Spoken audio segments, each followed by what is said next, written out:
So again, the Iroquois political system, very similar to Congress, in that there was the two houses, there was the checks and balance system, and one of the houses did the originating of the laws, and before they could be voted on.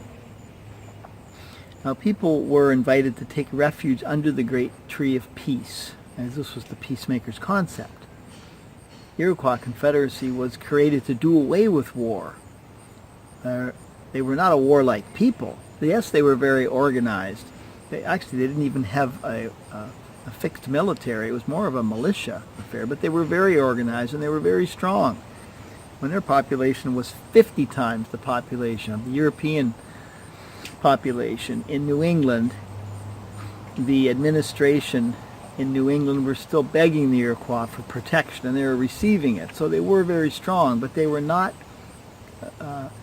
really military except as a defensive. They were created to do away with war. That's what the Confederacy was about. People were invited to settle their differences by discussion and by counsel.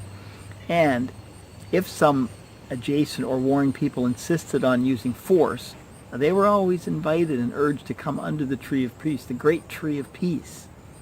Bury the hatchet, as you'll hear that expression used, and discuss their issues, and by discussion and counsel, settle their differences instead of by using force. They were always given 3 chances, only 3 chances, and then the Iroquois Confederacy would go to war with them if they insisted on trying to achieve their ends by force instead of by reason and counsel. And then once that war was over, it ended immediately. They didn't massacre and kill off all these people like you might read about in all those crazy history books. The people were taken into their Iroquois Confederacy and immediately given all the rights of any other citizen.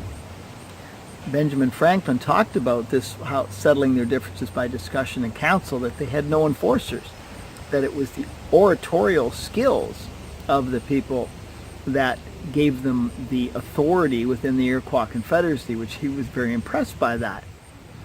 And it had a lot to do with when they began their sort of parliamentary congressional setup.